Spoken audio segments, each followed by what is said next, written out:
show starts in 10, 9, 8, 7, 6, 5, 4, 3, 2, 1, go.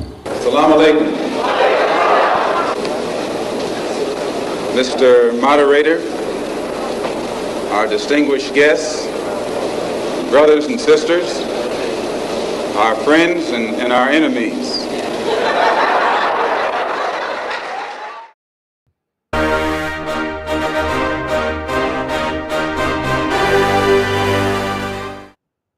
Bismillah wa salatu wa salam wa rasulullah wa barakatuh.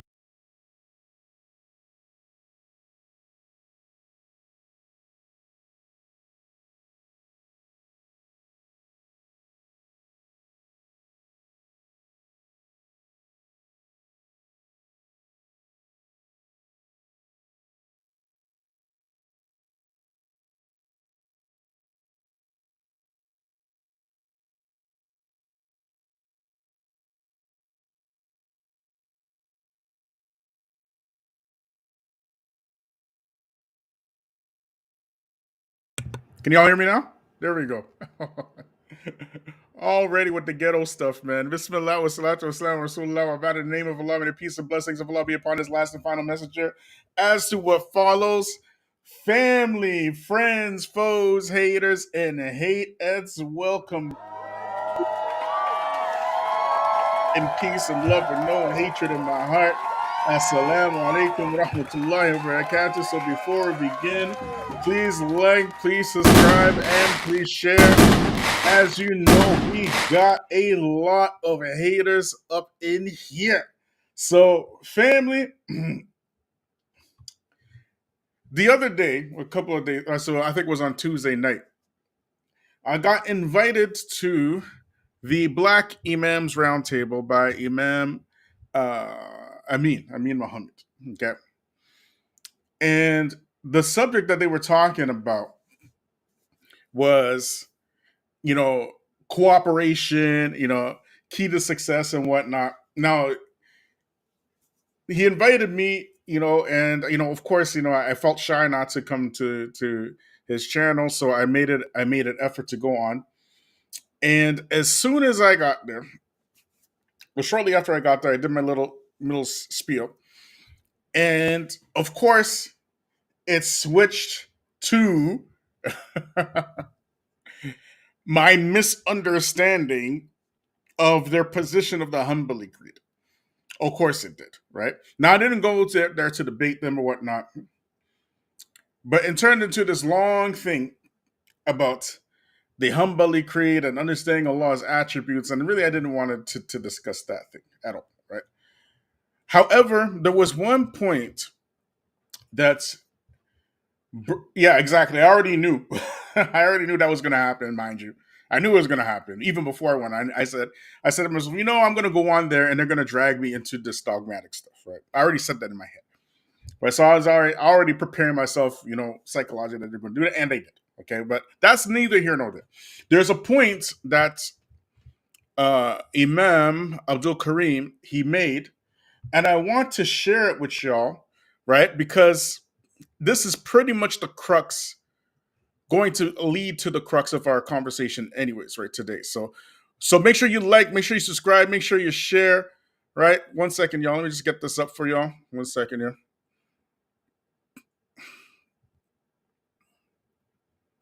All right, let's get this going. So this is what Imam Abdul Karim had to say. Like they say in the comments, I ain't got nobody. Me. Okay. I don't have any to do. Okay, so go ahead, the photo check Abdul Karim. I'll tell you. I'll answer that anecdotally. Okay, go ahead. So when I was a young new Muslim, right? I wish I were still young. New Muslim, maybe within my first 5-6 years of Islam. Mm-hmm. I had a family friend of my in-laws who was on the East Coast. And we had a phone conversation because I was thinking about studying. Mm-hmm. And he introduced himself. He said, I'm a Salafi. Mm-hmm.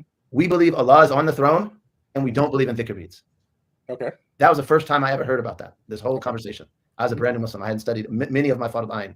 And he was introducing his belief in creed as Allah is on his throne and vicar beads. Mhm. One time I was in Sana'a, right? And I haven't, like, I'm from the West Coast, the Bay Area specifically. So like the U.S. Salafi movement never really took a footing there very strongly. I went from there straight to Damascus, Syria, straight to Tanim Hadramaut and studied. I was in Sana'a buying some honey at his honey shop. And somebody learned that I studied at Hadramaut, right? You got the good sitter. And yeah, Sitter I was just getting a gift probably on my way out of town. But anyway, so the brother learned where I studied and he said, let me ask you a question. Where is Allah? Right? And alhamdulillah, I had read in a Risala al-Qushayriya that we're told to answer when someone asks you that question, Inna Rabbaka la bil mirsad. Okay. Right? Your Lord is bil mirsad. That's where Allah is. Right? But and I peeped where he was coming from, and he said, no, Allah is fi sama. He wanted to have this argument with me when he learned I was a convert that happened to study in a certain place. And then among like khatibs and student body and what have you, I will hear these misunderstandings that the Salafi movement in North America has been disseminating for decades.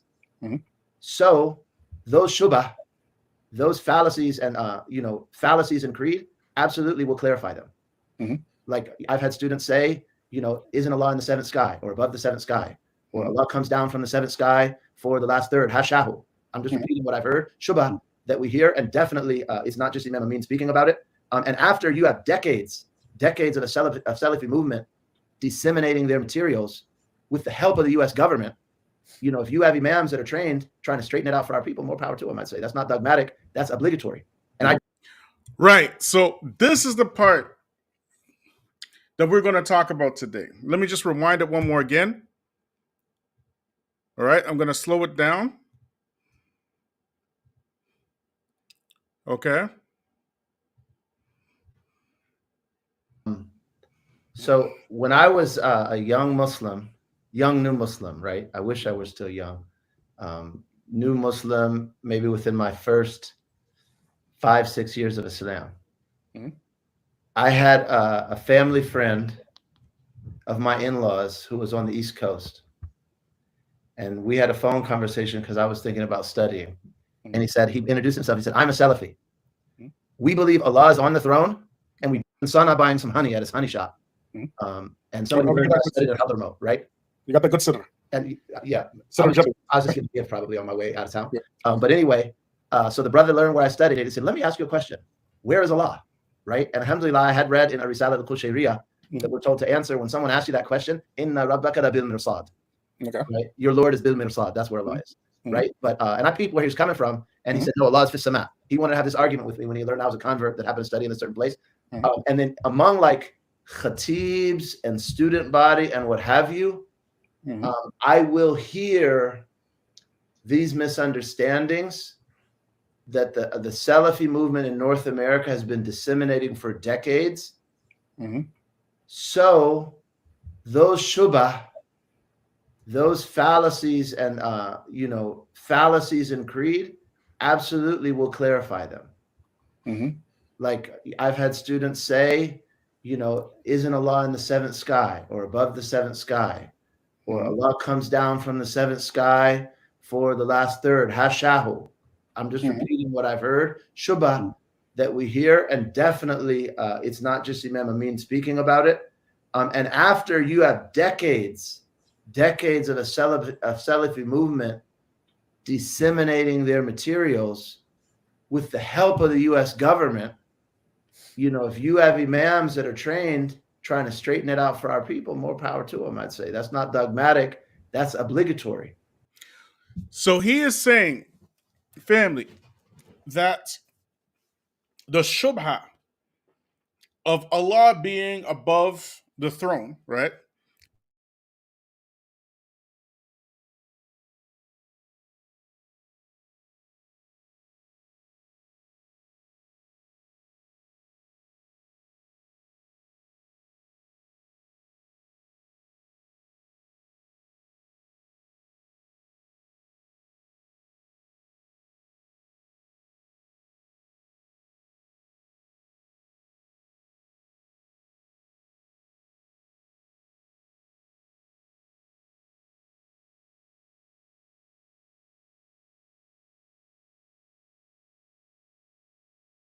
Y'all hear me now? Can y'all hear me now? All right. Let's get busy, okay? The ops is all over the place, man. Can y'all hear me now? Number one's in the chat. Y'all can hear me now, man. I didn't change anything, mind you. I did not change anything. All of a sudden, the sound just went off. I have to change my mic. Okay? All right? So the ops is here. Okay? Look at here, family. We were the first ones, and as far as I understand, as far as I know, that put out to the people that black folks in the West, not only have we been heavily infiltrated, but our history is one of infiltration, interruption, you know, all kinds of you know, nefarious actions that are going on in the black community. Okay. So the brother Abdul Karim, he says, right, that the U.S. government has funded the Salafi movement for decades, right? I don't know. I'm not sure where he got that from, right? However,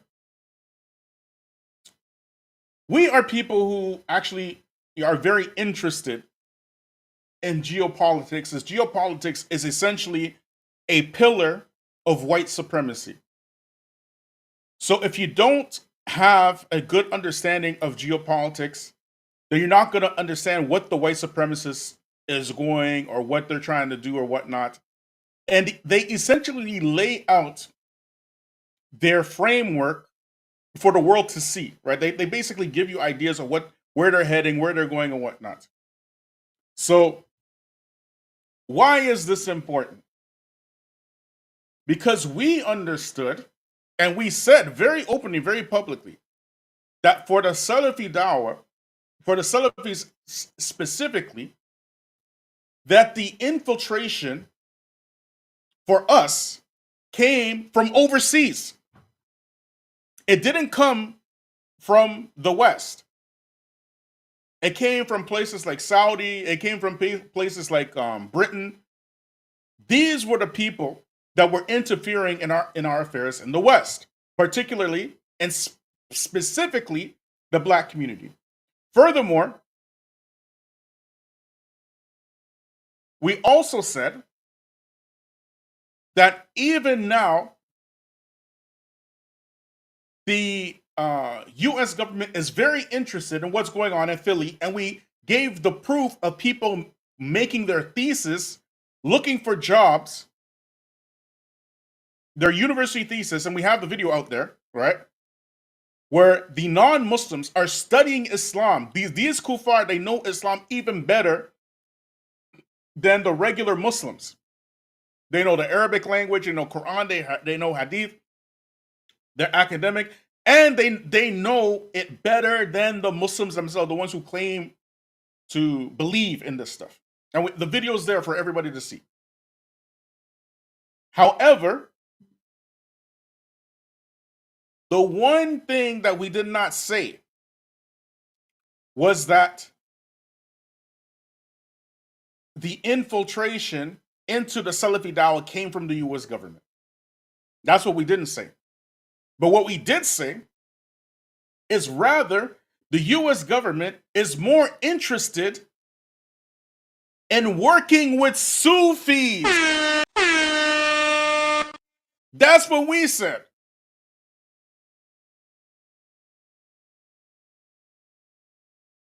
So much so that they write it in their Rand report. If anybody's read the Rand reports, like you see this Daniel Devil Hakikuchu, who picks and chooses from the Rand report and calls Salafis the Rand police and all kind of nonsense.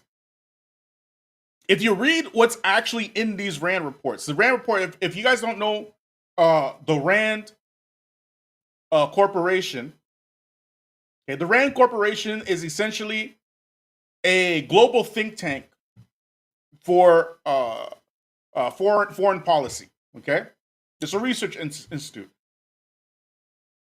and they basically come up with strategies of how corporations can build their political clout within other places, right? So, you know, back in, I think it's the 50s and 60s, they started with the communists, you get me? And during the 2000s, I want to say the 90s, 2000s, and whatnot, they switched their angle and tried to get into the Muslim world, right? So they're thinking, how can we get these Muslims on our side? Okay. So what you have is a whole bunch of folks who just don't like Salafis.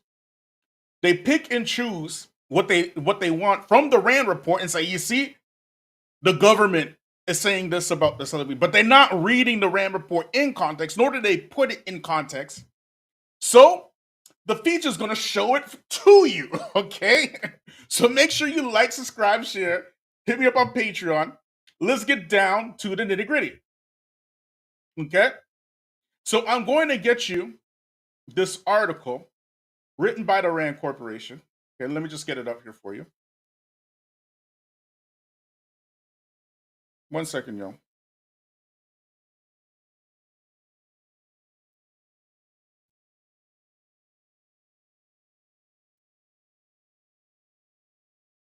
And when you see what these folks are doing, you're going to understand exactly what we're talking about, these overly dogmatic arguments.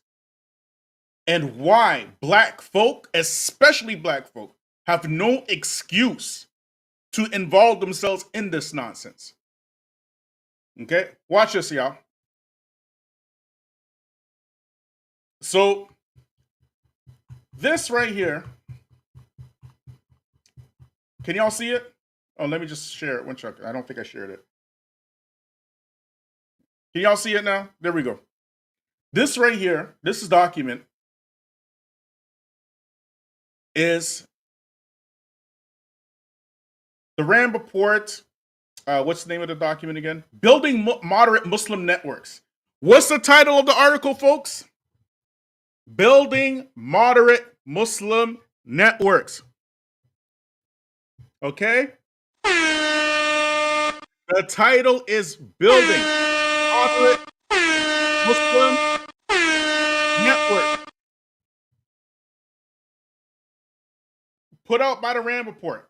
Now, what Brother Abdul Karim was alluding to was the funding given to, you could say, Salafi Dawah, or the Salafi Dawah in the 90s and whatnot.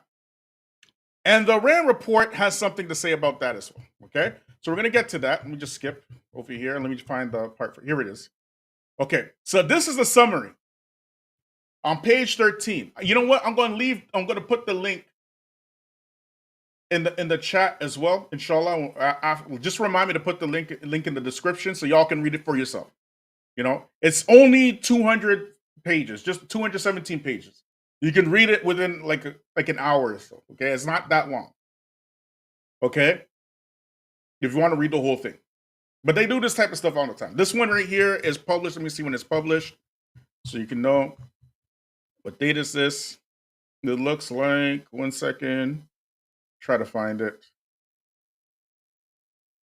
2007. Okay, published in 2007.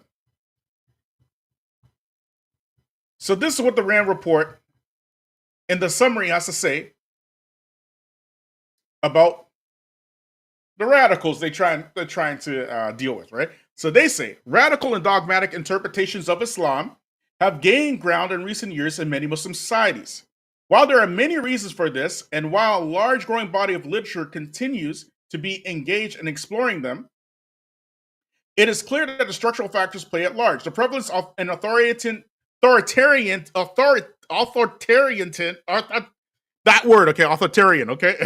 political structures, and the atrophy in civil society institutions throughout much of the Muslim world have left the mosque and a few avenues expression and popular dissatisfaction of prevailing political, economic, and social conditions. Okay, so even the Rand report, they lead with what? They lead with the dogma. Okay, that's what they lead with. But what Brother Abdul Karim was alluding to was this part right here. Okay, let me see here. In this paragraph right here, it says, aside from willingness to resort to violence to compel a few Muslims to conform to religious political view, radicals who enjoy two critical advantages over moderate and liberal Muslims. Okay, they enjoy two critical advantages over moderate and liberal Muslims. The first is what? The money. I said the first is the money. Okay? That's the first. What money is the Rand report talking about? The money is Saudi funding for the export of Wahhabi version of Islam. This is what we were talking about. We said this. We said this in the beginning. Y'all hearing me? We said that the black Salafis, again, one more again, the infiltration came from foreigners somewhere. That's Saudi money, okay? That's what we said. We wasn't talking about no American funding. As a matter of fact, if you read the Rand report, they are looking at Salafis as opponents, not as allies. What you mean, Bilal? Look here, I read the whole thing. It don't take long to read it. So they said this in 2007, Saudi funding for export Wahhabi version of Islam over the last 3 decades has had an effect, whether intended or not, promoting the growth of religious extremism throughout the Muslim world. Okay? In 2024, family, is the same country, Saudi, are they still putting loads and loads of money into spreading Wahhabi dawah? Yes or no? Put it in the chat, please. Somebody put it in the chat. Somebody put it in the chat. Tawheed Homa is saying Feachaz need a Rumble contract ASAP. If y'all go to Rumble, I do have a Rumble account. I need 5 subscribers to get a Rumble account, so y'all can help me out. Kenyan says no, of course not. Of course Saudi's not helping this Wahhabi dawah anymore. Of course, in 2024, no. And you're going to see why in a minute. But first, let's get to the meat of the stuff, and then we'll deal with that Saudi thing in a minute, right? Because it's all related. Okay?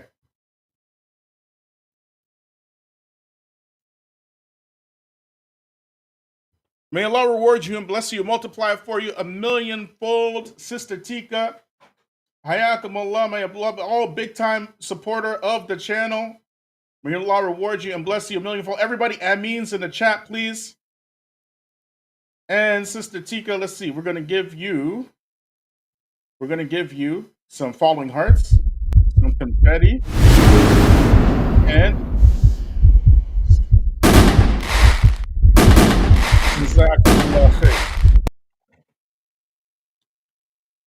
so family, for the last 3 decades, who has been supporting the Salafi dawah? That was in 2007. It was obviously Saudi Arabia, obviously. Sheikh bin Baz, rahimahullah, he started Medina University for this very purpose. This is well known. The ruling class, the Al Saud family, supported Sheikh bin Baz in this endeavor to produce students of knowledge and send them throughout the world to spread the Salafi dawah. Okay, it's not a secret. It's not hidden. What happened was, in the 2000s, after the death of Sheikh bin Baz, rahimahullah, that dawah got infiltrated.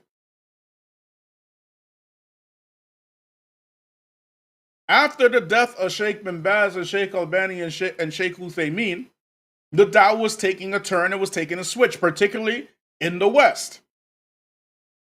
And then we started seeing the rise of this, as was written here in the Rand report, radical and dogmatic interpretations of Islam. Okay, that's when we started seeing the dogma. Y'all hearing me?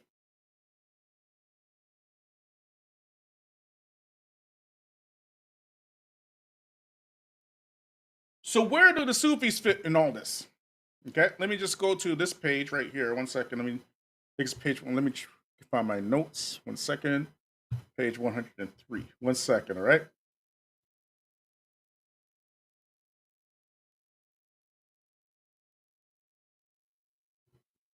So this is page 103. What does it say? It says potential partners. Okay, now let me show y'all something. Because y'all going to think I'm lying. This is the page, right? 103. Potential partners. 1 second, y'all. Let me just get my stuff up here.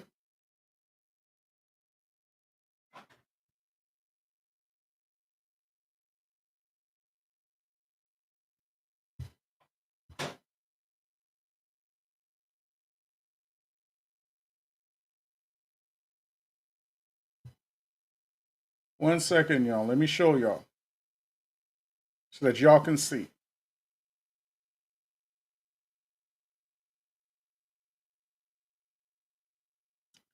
So far, have I been dogmatic, y'all? Have I been dogmatic, y'all?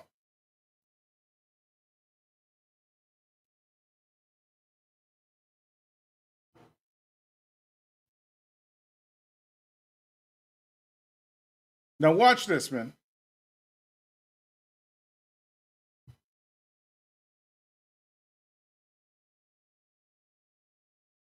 One second, let me find it. Here we go.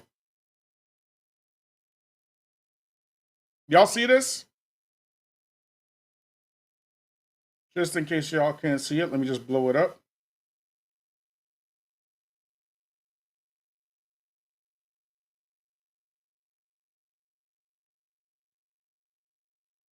Let me just make this bigger. 1 second.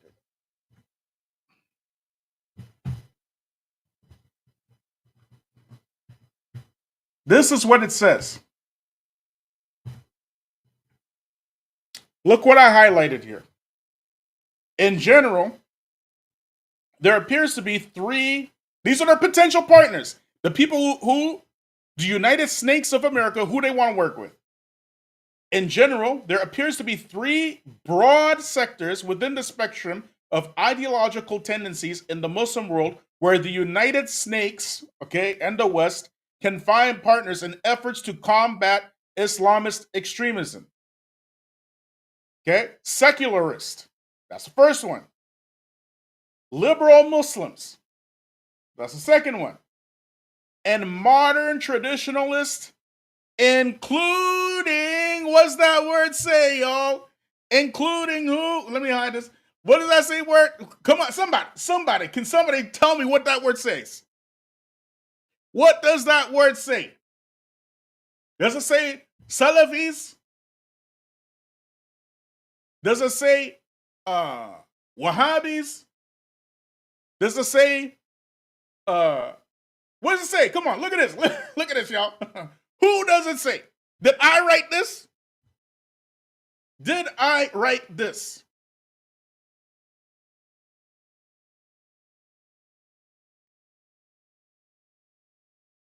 What does that word say, y'all? Everybody read it for me, y'all. Come on, put it in the chat, please. Who is the U.S. government trying to work with? Who are their potential partners? Come on, y'all. Including, drum roll, please.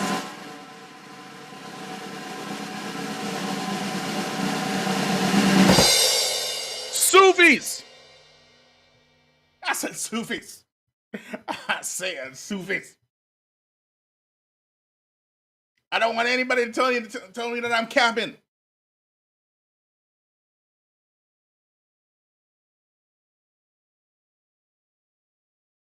Nobody can tell me that I am capping. They are looking at the Salafis like the competition. And they're looking at the Sufis like people that they can work with. But wait, there's more. There's a heck of a lot more. There's a hell of a lot more. Okay? 1 second, y'all. Let me get to the article again. Oh, we ain't done yet. We just started. We are just getting started.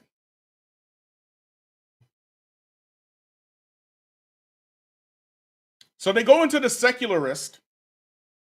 Okay? The secularist, they're like your Ilhan Omar types. Not Ilhan Omar, sorry. Ayaan Hirsi types. They even mention her by name in this article, mind you. They mention Ayaan Hirsi by name. They mention what's it called? What's the word? What's the word when you write those things?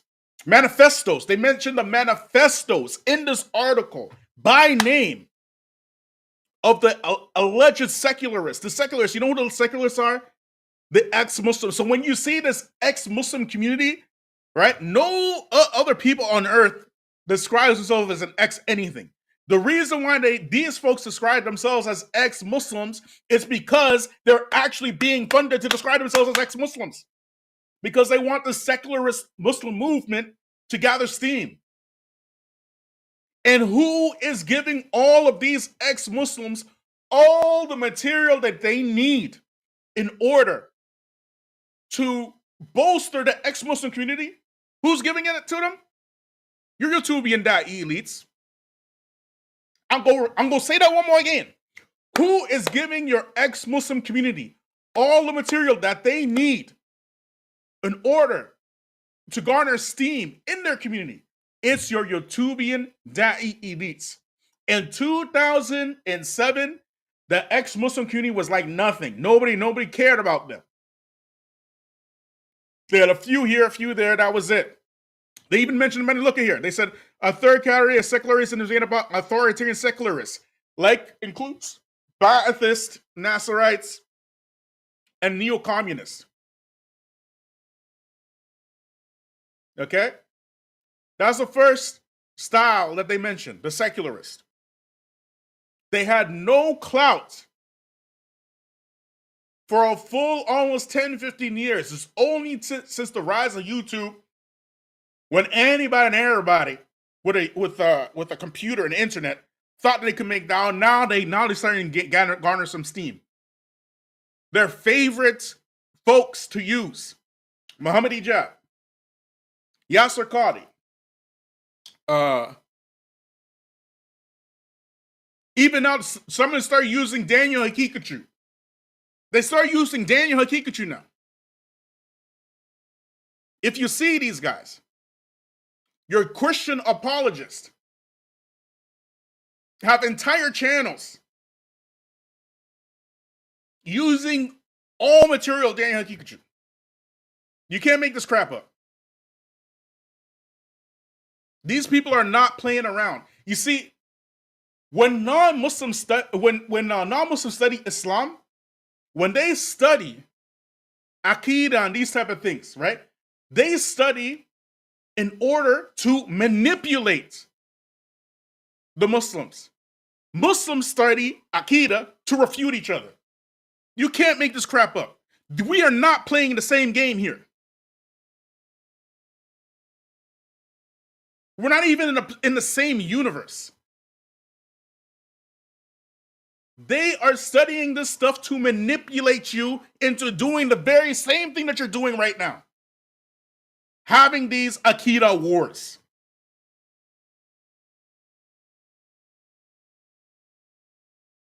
And they're telling you this. They're putting it in writing. They're saying, yes, we are going to fund such and such a person. We're going to fund this person and that person. And they're telling you in these articles, yes, we're going to give them platforms and we're going to give them support in writing and support in propaganda. They say they wrote this stuff down.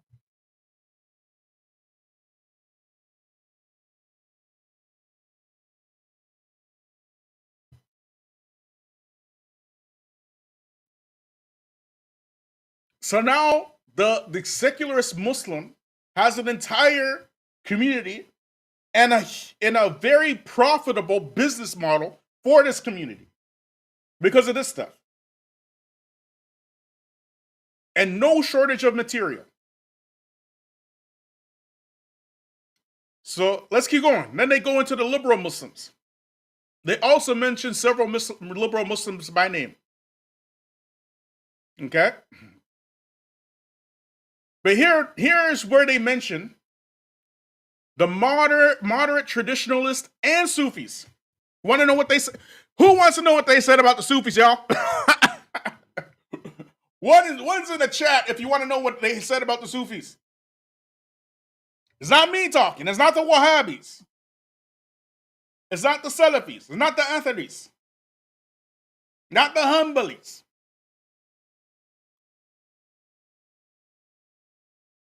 Y'all want to see what these folks said about the Sufis? Let's read, y'all. Let's read, y'all. You ready? Traditionalists and Sufis probably constitute the large majority of the Muslims.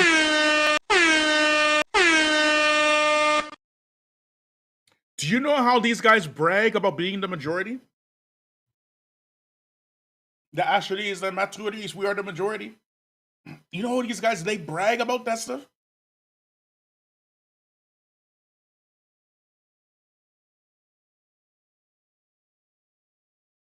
Let's listen to what they're saying, y'all.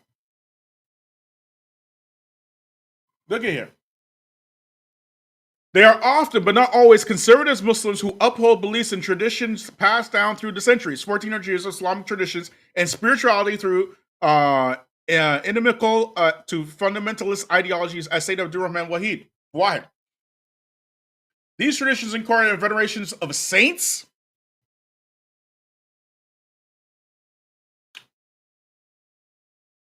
I'm going to say that one more again.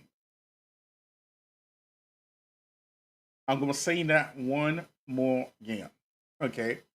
What the non-Muslim Rand Corporation said about the Sufis. Okay. They said, and I am quoting, these traditions incorporate the veneration of saints. Bombastic side eye. Criminal offensive side eye. Do you understand? Family. Did the Wahhabis say this?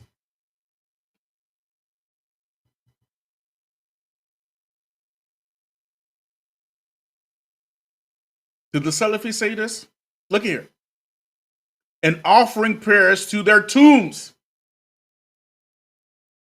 Did y'all hear that? Offering prayers to their tombs. Bombastic side eye. Criminal offensive side eye. Do you understand?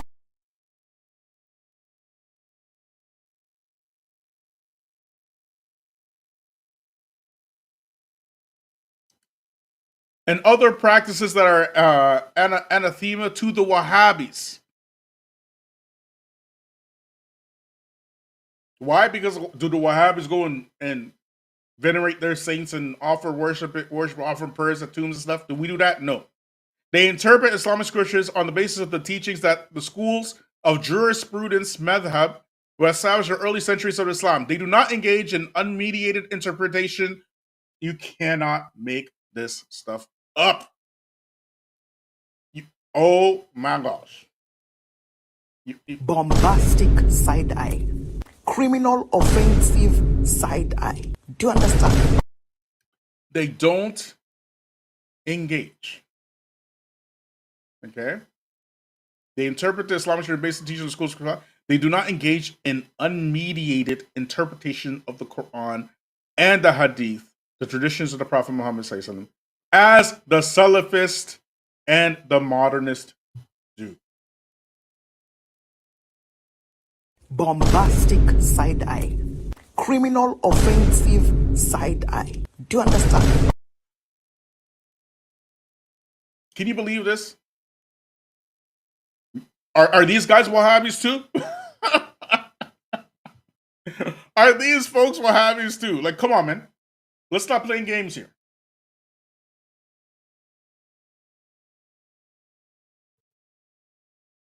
You can't make this stuff up. Many traditionals incorporate elements of Sufism, the tradition of Islamic mysticism that stretches emotive personal experience of the divine into their practice of Islam. Immediately relevant to the study is that the fact that Salafis and Wahhabis are relentless. You cannot make this stuff up.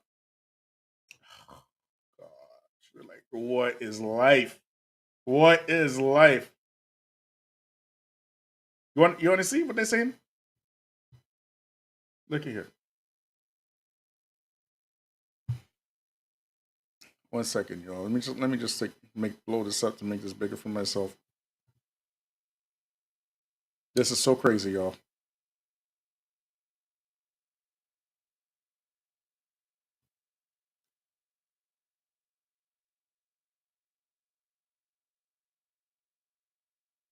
Salafis are relentless enemies of his traditionalists and Sufis. Relentless enemies. Wherever radical Islamist movements have gained power, they sought to suppress the practice of traditional Sufi Islam. Bombastic side eye. Criminal offensive side eye. Do you understand? Do you see why we can't get involved in these dogmatic wars? You see? Do you see where I'm going with this? Look at here. As in the well-known destruction of early Islamic monuments in Saudi Arabia, because of the victimization of Salafis and Wahhabis, traditionals and Sufis are natural allies to the West. Bruh.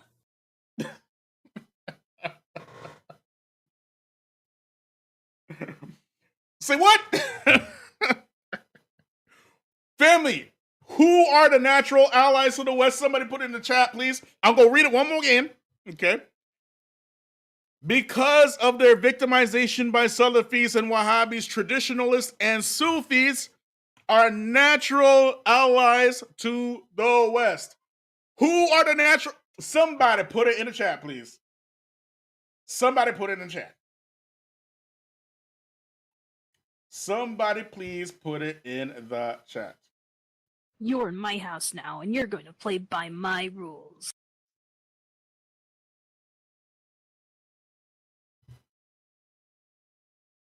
You can't make this stuff up. To the extent that common ground can be found with them.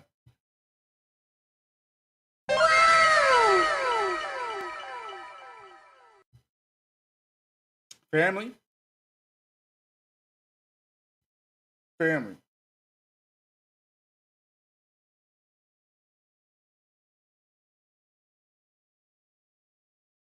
Family. When we say again that the infiltration is rife and that black imams have no excuse for pushing this ultra dogmatic stuff, it's because of this stuff. This is what I'm talking about. This right here. Just because y'all didn't read it doesn't mean some of us didn't read it.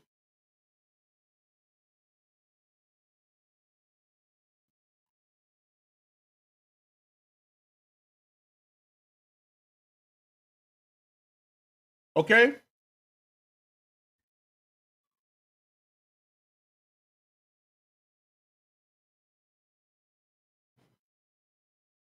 The Sufis are the natural allies to the West. So when you find these folks who can't stop,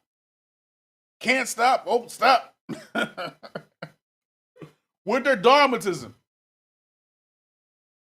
the only thing you need to do is give them bombastic side eye. criminal offensive side eye. Do you understand? Shall we continue reading, family? Shall we continue? As we explore the possibility of partnerships with traditionalists and Sufis, it is important to keep in mind the wide diversity of this sector. Okay, no, we don't need to read all this. It's too much, right? Now they get into, should the Islamists be engaged?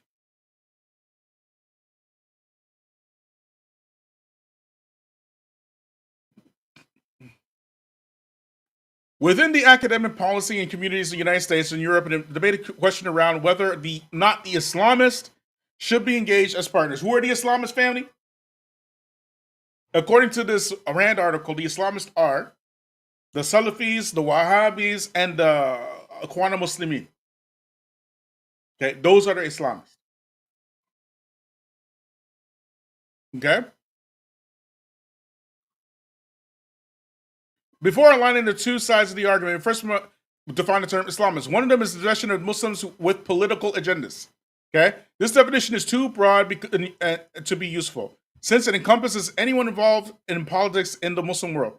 A narrower, more definition that identifies Islamists those who reject separation of religious authority from the power of the state. Islamists seek to establish some sort of Islamic law, or at least to recognize the Sharia as a basis of law. The argument in favor of engaging Islamists has three attributes. First, the Islamists represents by only real mass-based alternative to authoritarian regimes in the Muslim world. Mind you, these authoritarian regimes, if you look at, for example, Saudi Arabia, right? Is anybody confusing right now Mohammed bin Salman as a puppet leader? Is anybody confusing? Does he move like a puppet? Puppet to who? He's very obviously moving independently. Okay?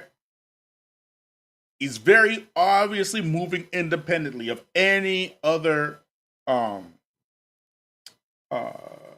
regime. So they're looking for Islamists now to basically be the tools to regime change. Okay? This is how they use people who play these games. Okay? Listen to what they say. Second, the Islamist groups such as the Egyptian Muslim Brotherhood have evolved to support pluralistic society, democracy, women's rights, etc. You see what I'm talking about now? You see what I'm talking about? And third, the Islamists are more likely to be successful in dissuading potential terrorists from committing violence than our mainstream clerics. You see what I'm talking about? These people ain't playing around. These people are not messing around. Okay?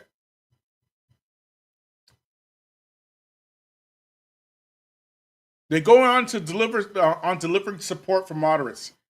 If you see what they wrote about delivering support for moderates, okay, helping them with propaganda, supporting them with NGOs, all kind of stuff. See, it says right here, assistance from international sources must be channeled in a way from appropriate local circumstances and extent possible, must rely on NGOs to have existing relationships in recipient countries. You see all these NGOs that are ending up in Africa right now talking about, women's rights and business building, all that kind of stuff, trying to lock the men out of participating in the economy, just like they did in the black community. That's their plan for the Muslim world.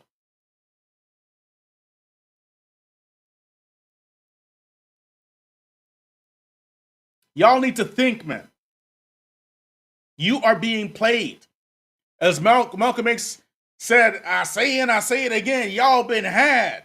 Y'all been hoodwinked. Y'all been bamboozled. Run amok.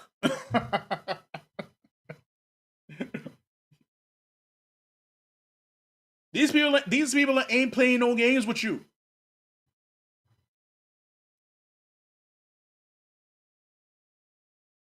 running around every single time you see a Salafi, you have to argue about Aqidah every single time. Or the opposite. Some of y'all Salafis. Every single time you see an Ashari, you have to argue. You must argue about Aqidah. You must do it. Look, and you're playing right into the game of the enemy. This is why we say, if you're going to do stuff like that, do it properly. We don't stop saying that. If you're going to argue about Aqidah, do it in a proper manner. Don't have all these numpties with social media accounts arguing Aqidah for you. If you're an imam, if you're a sheikh, and you like to do that stuff, do it with another imam or another sheikh. Do it in an honorable manner. Because that is exactly the play that these people are going for. They want you arguing about Aqidah. And they're telling you they want you to argue. They're saying it right. Like, what more you want?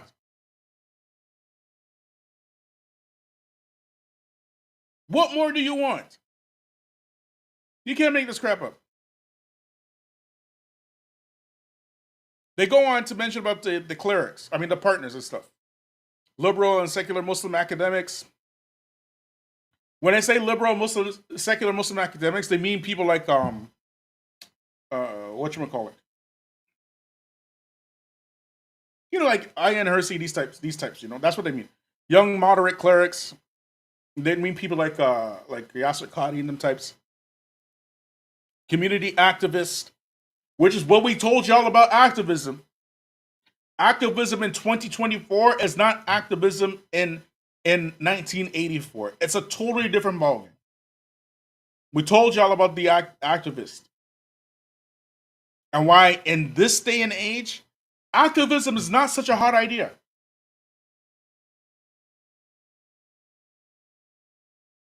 Unless you are controlling everything from beginning to end. It is not a hot idea. We don't believe in protest.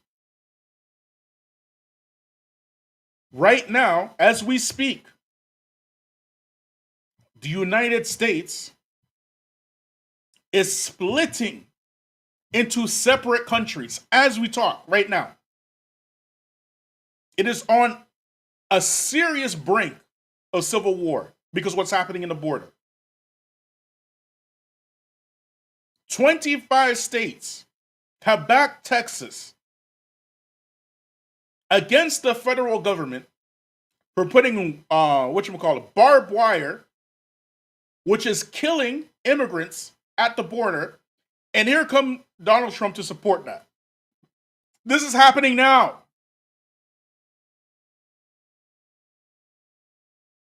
Those same states, most of them have told you ain't allowed to teach black history in your schools. That's CRT. They label black history as CRT until you're not allowed to teach it. And black Muslims are arguing with other black Muslims over Aqidah while this is happening. Then you deserve whatever comes to you. If you're not preparing for this, or you're not preparing your people for this, whatever comes to you, you're going to deserve it. It is obligatory for the imams right now to address that issue, whether they're a Salafi or not.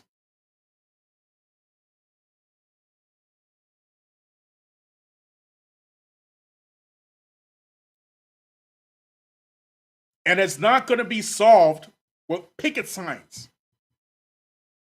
It's only going to be solved with real, tangible action. The owning of and controlling of your own land, the owning and controlling of your own schools, your own media, these type of things. This stuff is coming. It's not even coming, it's even here. It's not even coming anymore. The coming stage is over. We said it before, we're going to say it again.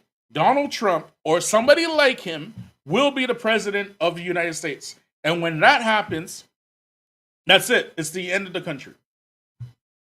And the same thing in Canada. Canada is going to be, it's the same thing. It's Canada right now, as we speak, there was a massive win for the what you call it, the convoy, Freedom Convoy protesters. Okay, massive win for the Freedom Convoy protesters. These Freedom Convoy protesters now are making a trip to Ottawa, where the Palestinian protesters are. What do you think is going to happen? What do you think is going to happen?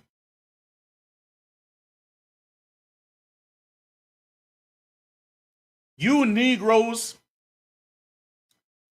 telling you it's time to wake up, that ain't helping no more. It ain't working. Like, even it's tired, it's old. At this point, it's goofy. What the ones who are willing to work and do something need to find the ones who are willing to work and do something. Let those who want to argue about whether Allah has a face or not, let them go do them, because they will be caught in the crossfire of all that's coming. And when Hillbilly Jim pulls up with a shotgun and whatnot, they can explain to them whether Allah has a face or not.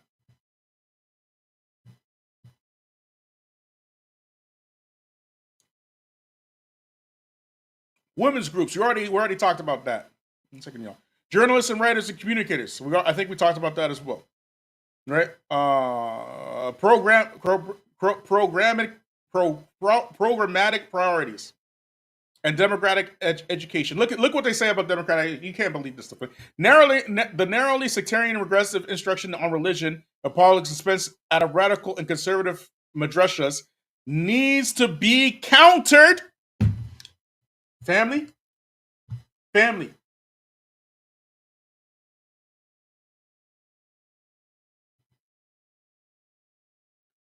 Needs to be countered by curriculum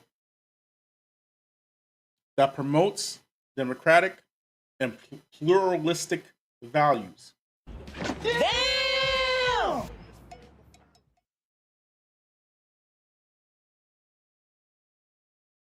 These people ain't playing.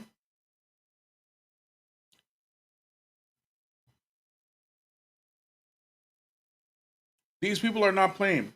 Look what's happening right now in France. Look what's happening right now in Quebec, Canada.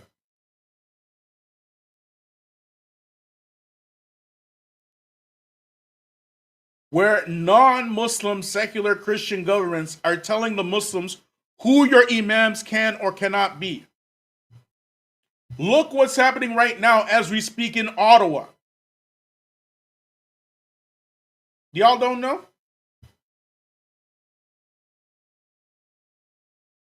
Y'all want to see what's happening in Ottawa, Canada right now? Let me just pull up my WhatsApp. Let me try to find this thing for you, man. Can't make this stuff up. You know what? Let me just tell you, because it's going to take too long. Okay? Ottawa Mosque, main mosque in Ottawa. Imam gets fired. Let go. The whole community suspects it's because he's talking about Palestine and stuff. That's what the whole community suspects. Community gets up in an uproar. Y'all can read this up. You can go to Ottawa Muslims, whatever. It's big news out here in Ottawa, anyways. The Canadian Council of Imams puts out an official letter saying that they are concerned about how Ottawa Mosque has just let go their employees. Their employee.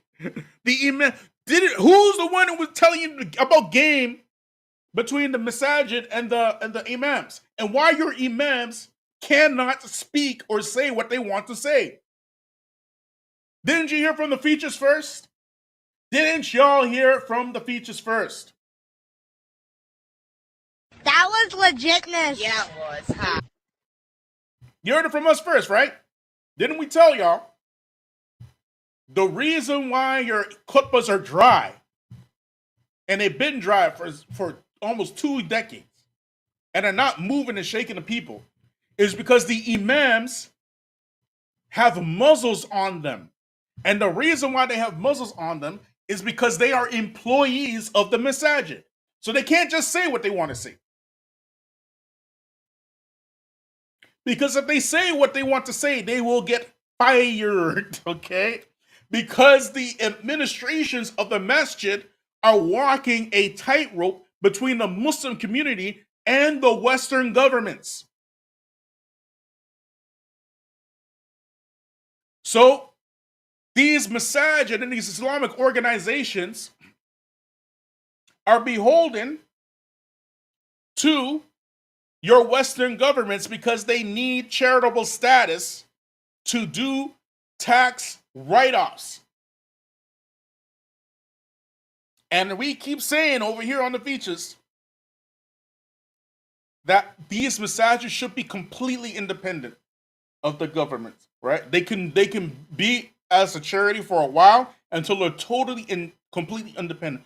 Otherwise, the imams will never be able to give the people what they need.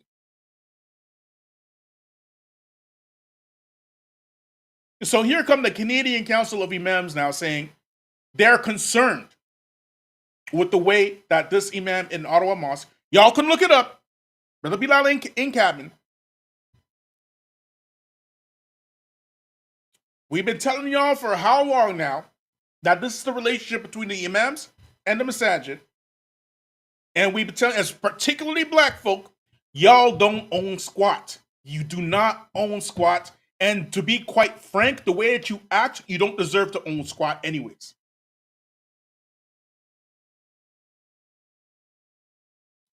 And you will not deserve to own squat until you are ready to forgive, until you're ready to forget, until you're ready to treat each other with respect, talk to each other with respect, like human beings, until you're ready to actually build brotherhood, until you're ready to stay married, get married and stay married, and build families, then you might own something. And of course, most importantly, to fear Allah in all of that. But what kind of community can function when people get married 3, 4, 5, 6, 7, 8 times? Kids all over the place. Brothers arguing. Brothers shooting each other at funerals. I'm going to say that one more again. Brothers shooting each other at funerals. Just a couple of weeks ago, Imam gets shot outside of the masjid. What community are you building with that? There is something wrong with black people, and Islam is the solution to fix it. But if you're not leveraging Islam to fix your problems, then you deserve more problems, okay? It's as simple as that.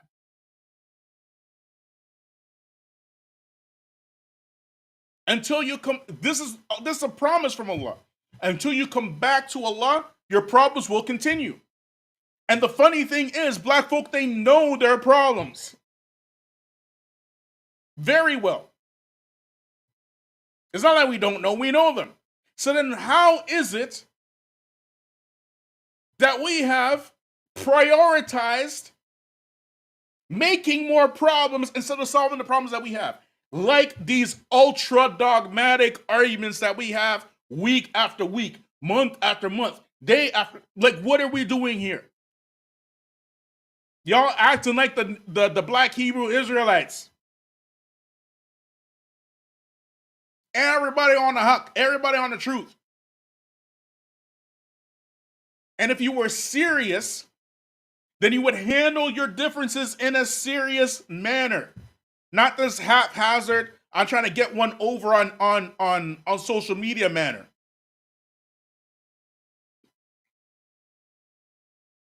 Y'all must be tripping. And there's 17 of y'all. Where are my super chats? Where are my super chats? Come on. You think Rand is about to support the Feachaz? Come on, man. We out here telling you the truth. Let's keep going, y'all.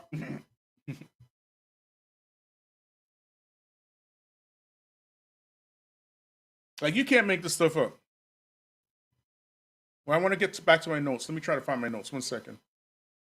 Get back to my notes. Where are they? 1 second. No, I think I lost them. Let me just get you some of these highlights some of the things I highlighted. 1 second, y'all.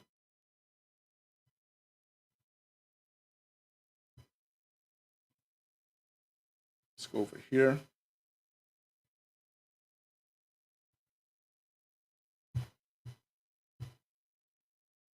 So in this part, they talk about some of the Sufis that they can work with, right? Let me just share it with y'all. Listen to what they say.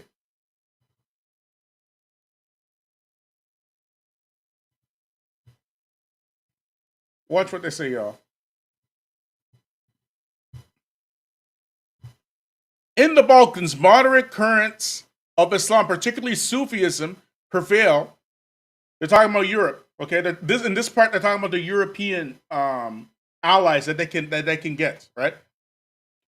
Although Saudi foundations and missionaries have been active in Bosnia and other parts of the region, there has been some Wahhabi infiltration of mosques in Islamic institutions. So again, family, who do your Westerners from all the Muslims in the world, who do they consider a threat? Who do they consider threatening? Is it the Sufis or the Salafis? Somebody put in the chat, please. Who is the threat? The Sufis or the Salafis?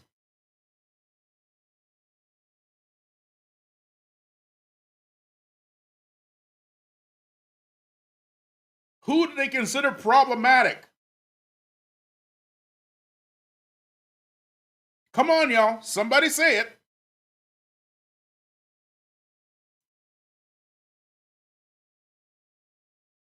Come on. Thank you. The Salafis. To them, the Salafis are problematic. Family. Are these white supremacists, are they the natural enemies of Allah? Yes or no? These white supremacists who want to control the entire earth, are they the natural enemies of Allah? Yes or no? Somebody put in the chat, please.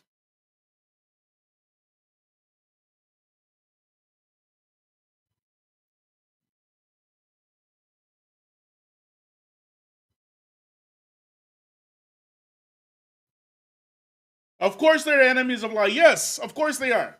So if the enemy of Allah is considering you a problem,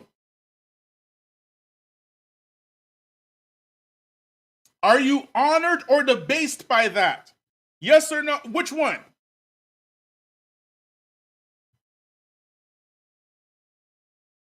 The enemy of Allah considers you a problem.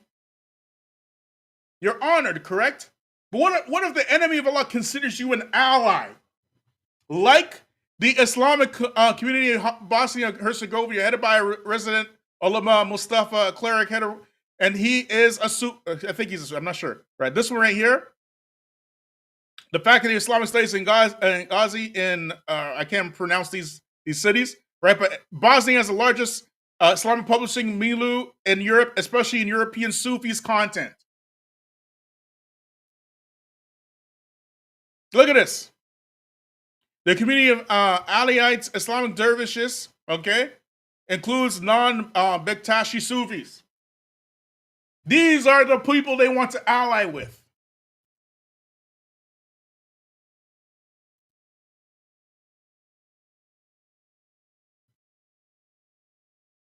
Are y'all hearing me?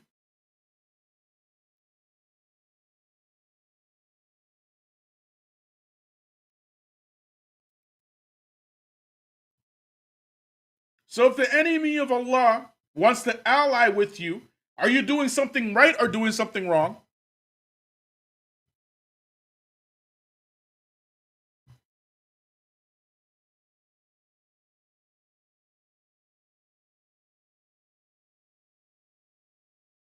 Family, is this my words? Is this the words of some Salafi scholar somewhere?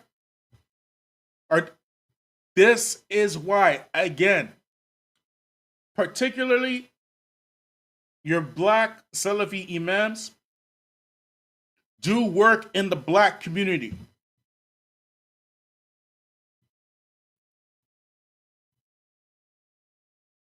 Do work in the black community.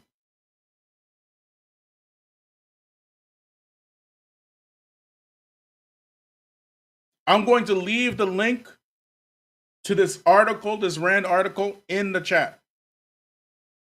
They are telling you, we, the white supremacists, want to work with you, the moderates, the secularists, and the Sufis. They're telling you that. We're tired of these Wahhabis and Salafis telling us that they're trying to stick to the religion and stuff. We're tired of that. We're tired of these folks, telling us that we want to pray and read Quran and stick to the Sunnah. We're tired of that stuff.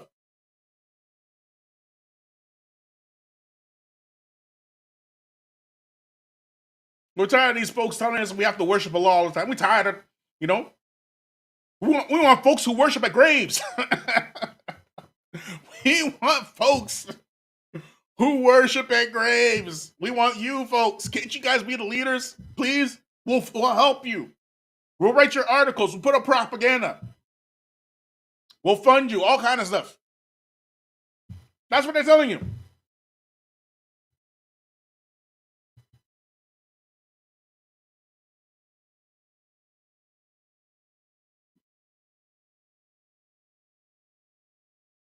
Can you believe that?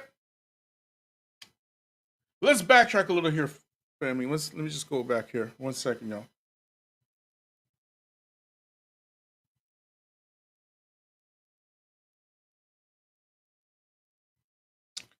This is them.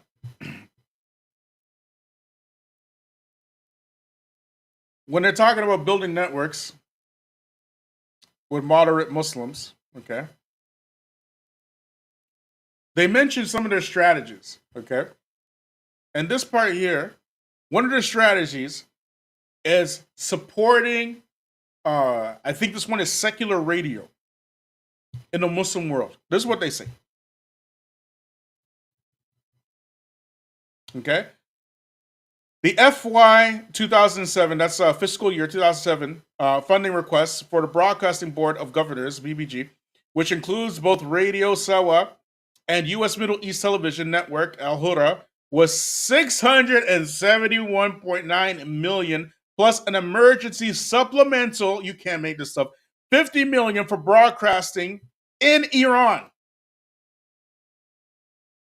Together, representing 10 times the total budget of MIPI. MIPI is Middle Eastern Partnership Initiative.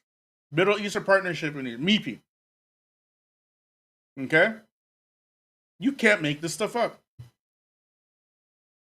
Do you know, if you want to know where your reparations money is going to nation build in Iran and stuff. That's your reparations money right there, black folk. While you arguing with other Negroes. This is what they doing. You out there arguing with other Negroes. Look at what they are doing. You need to think a heck of a lot bigger than what you're thinking. Look what they said here. While there are promising indications of reform and reflection and greater freedom for expression with growth of pro-democracy, non-governmental organizations, NGOs, we talk about the NGOs, okay? In the Muslim world, key allies in the war terror such as Egypt and Pakistan has shown very little tangible progress towards liberal democratic outcomes. This is 2007. Is it the same now? 2007, who was the president of Egypt? Somebody put it in the chat, please. Who was the president of Egypt? And see how they implement their plans?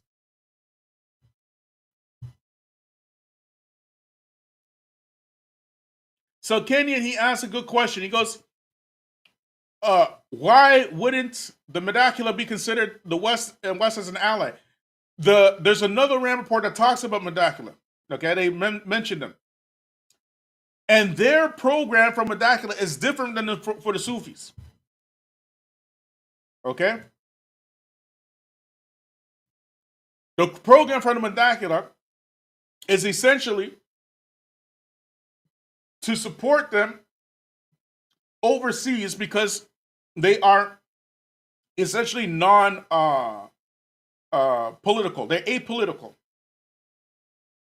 So when they talk about the Wahhabis and the Salafis, out of all, they label three different types of Salafi groups. The Ikhwan Muslimin Salafis, the Jihadi Salafis, and the Medacula Salafis. These are the three main Salafi groups that they name, right? They say if you're going to support any one of them, support the Medacula, because these ones are apolitical. That's what they say. Okay? These folks are not messing around. They're not messing around. Now, the Salafi structure coming out of Saudi Arabia is all but, it's pretty much finished, right? Out of Yemen, finished.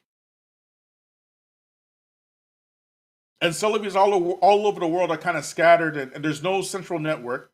And to be honest, in all honesty, the black Salafis in the West have a very good shot of establishing something very strong. They really do.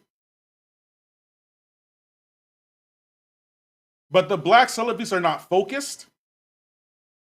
Even though they're getting more and more united, they're not focused. They're still not focused because they're not dealing with black issues. That is a problem. When the Prophet Muhammad SAW, when he came, he was dealing with the issues of his people. Every prophet dealt with the issues of the people, even in the Quran. When you look at Prophet Lut, what was the issue of his people that he was dealing with? When you're looking at Saleh and Hud, what was the issue of their people that they were dealing with? When you're looking at Musa, what was the issue of him? They were dealing with the issues of their people.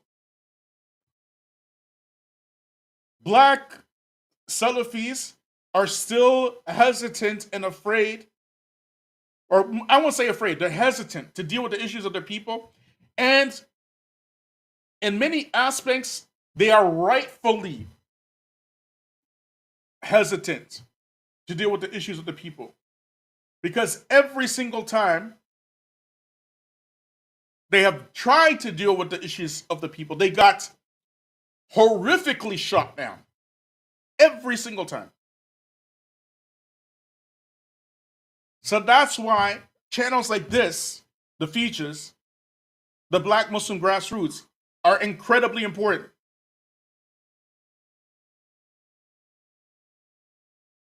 Because we are essentially the how do you say? We are the ones who are supporting the black imams. We're giving them support. We're giving the black imams support, and we're getting the black Muslims support, the support that they never had.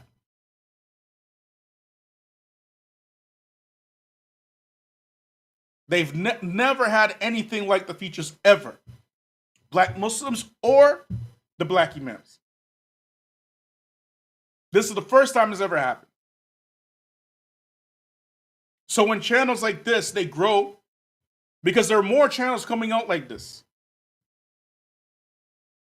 And when they grow and they get bigger and whatnot, and they're showing that they have the ability to stay on code, then you're going to see a more type of unity. Because we are calling the people to be on code. We are calling the black Muslims to be on code. We don't care. We don't care about this dogma stuff. We don't really care. We have way bigger fish to fry than to be worried about whether Allah got a hand or not.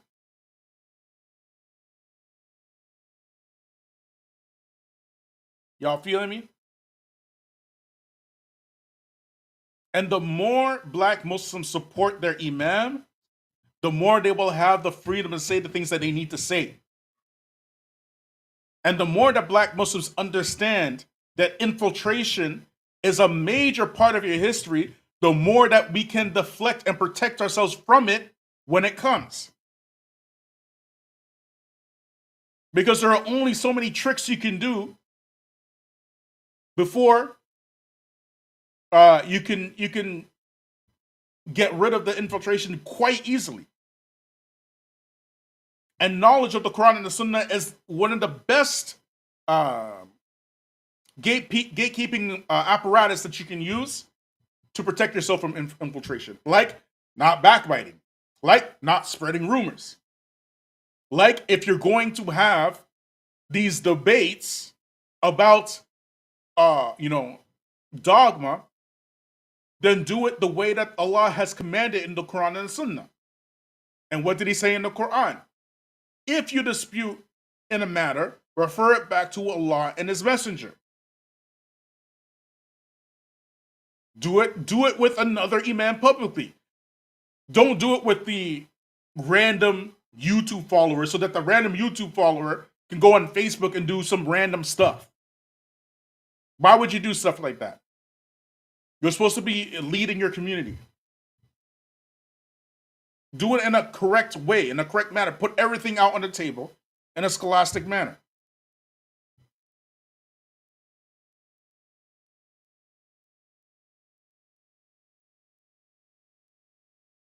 And if you don't, and you refuse to do it like that, then we Bombastic side eye. Criminal offensive side eye. Do you understand?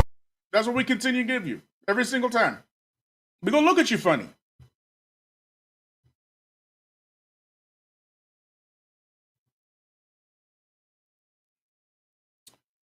This right here, look what they said. Okay?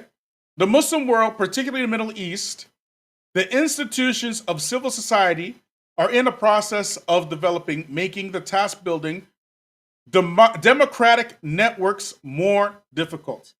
So I put the question here. Why do they want this? Why do they want democratic networks in the Middle East? Who wants to answer this question? Who wants to answer this question? Does anybody want to answer this question? Why do you think they want to put democratic networks in the Middle East?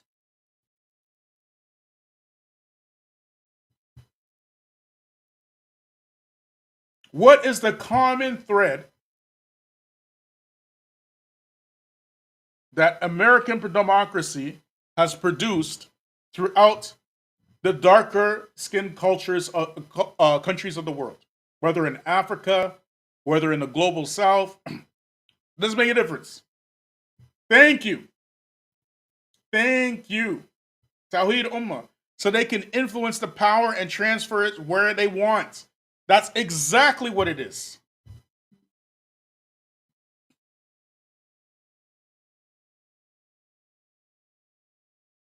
That's exactly what it is.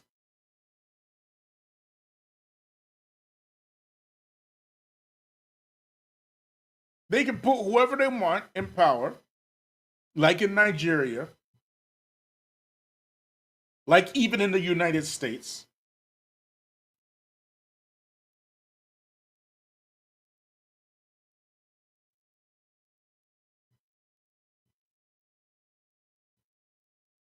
And they can influence whoever's sitting in office. That's what it's about.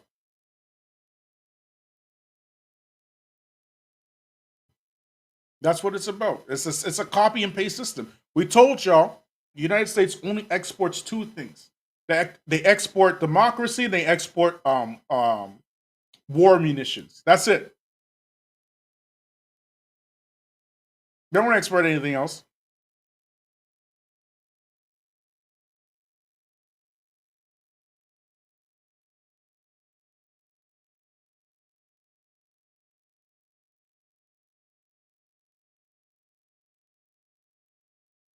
But now, this whole thing is coming to a close now, right? Where you're going to see now, again, as you mentioned before, Donald Trump become the next president or somebody like him. All those other folks in the Republican Party, every last one of them is trying to be a Donald Trump clone. All of them. Donald Trump didn't go to a single debate, not one. He being a civilly charged rapist, okay, civilly charged, being a credibly alleged molester, friend of Jeffrey Epstein, charged with fraud, charged with insurrection, all kind of stuff, all this stuff. And he's still leading the polls without even debating a single Republican opponent, because all of them are trying to beat Donald Trump. And to be quite honest, they're all vying for a vice president's job anyways. That's all they doing. Me, I will put money that he's going to be the last president of the United States. And you're going to see something completely different in America when he gets in power, or whoever it is going to be in power, right? But it's going to be somebody like him. The only way I see him not being in power is if he dies, or because he's old. You know what I'm saying? Something like that, right? But ain't nobody voting for Joe Biden. People are done with Joe Biden, especially after Palestine, which I find quite convenient that whole Palestine thing blew up right before the 2024 elections as well. Just the timing is just beautiful, as these people are. It reminds me much of who was it? Was it Lyndon Johnson before the Gulf of Tonkin incident? I think it was Lyndon Johnson. I can't remember. But anyways, even if they take him off the ballot, as Kenyon is saying, even if they take him off the ballot, people will write him in, right? You're talking about a former president, who made an insurrection to try to steal the election. So the people who are voting for him, they don't really believe in democracy, do they? They don't believe in one person, one vote. What they want is dictatorship. They don't want a fair election anymore. You get me? This is coming to the United States. How in the world are Black Muslims focusing on other stuff instead of trying to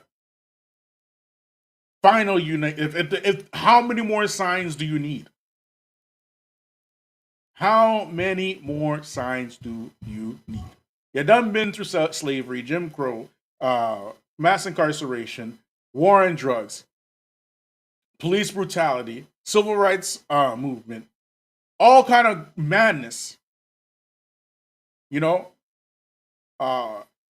Indoctrination through schooling, indoctrination through music and entertainment, redlining, locked out of participating in capitalism, all this stuff, and you're still arguing with each other? Still?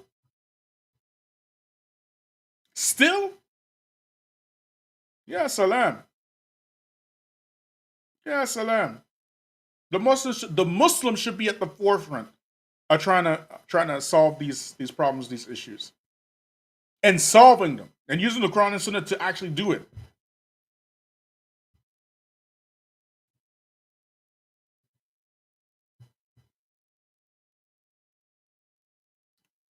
Let's try looking at this one, y'all.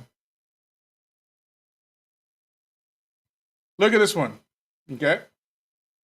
Keenan, this is George Keenan, by the way. George Keenan, he wrote, what did he write? Political Planning, I think it was called. Organized Political Warfare. So they say Keenan, they mean George Keenan, who wrote this book. It's called Organized Political Warfare. This is what he says.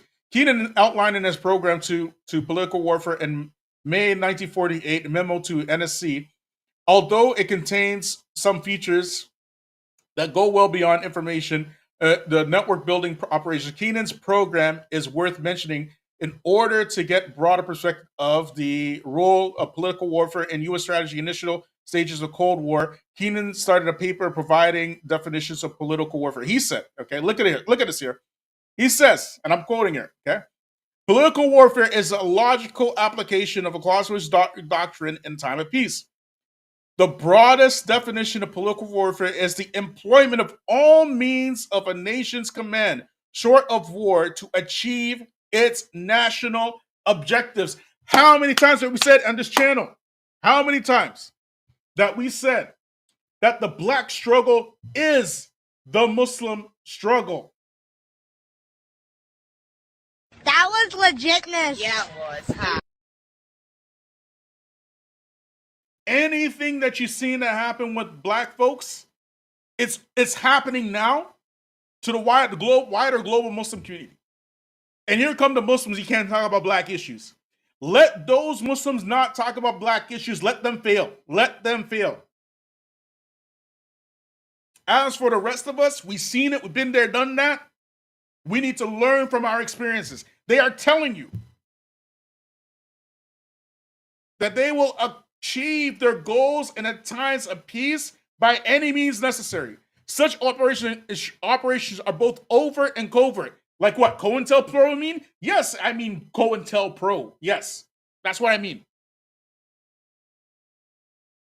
Like mass infiltration, like mass like those type of things. Yes. Like Patriot Act.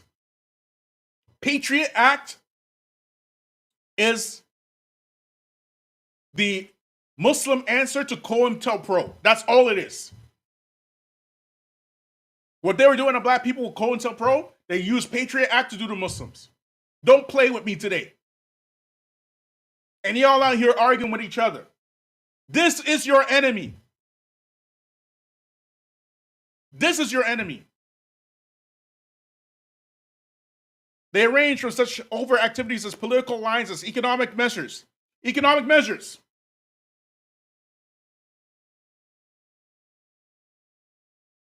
You can't make this stuff up. You mean like redlining? Yes. Yes. You mean like gentrification? Yes. You mean like funding specific friendly massages who are friendly to our democratic causes? Yes. That's what we mean. Oh, don't stop there. I'm not done. And listen what they said. White propaganda. I'm going to say it again. They range from overt activities as political alliances, economic measures, and white propaganda. Damn! To such covert operations and clandestine support of friendly and foreign elements. And, listen,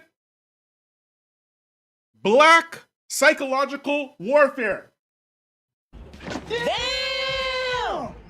Can't make this stuff up.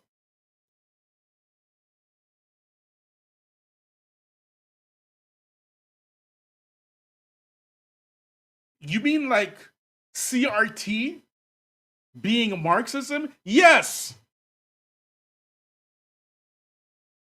1948, y'all.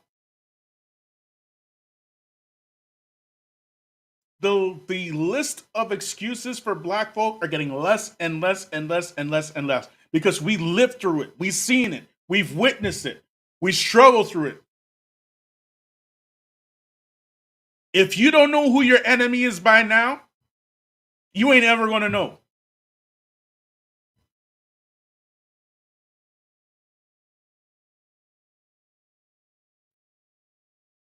Anyways, family, Jazakallah khair for joining me tonight. We've been on for a long time. Right? I want to thank Sister Tika. Where is it now? Sister Tika with the $5 super chat. May Allah reward you and bless you and multiply for you a millionfold. Ameen. I want to thank all my guests, all the people in the comment section. Like, subscribe, share. hit me up on Patreon.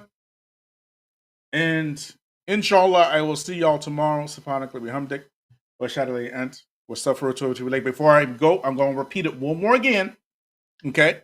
They range from such overt activities as political lines, economic measures, and white propaganda to such covert operations and clandestine support of friendly foreign elements and black psychological warfare. Those folks who continue to force black people into retarded dogmatic argumentation, what do? Bombastic side eye. Criminal offensive side eye. Do you understand?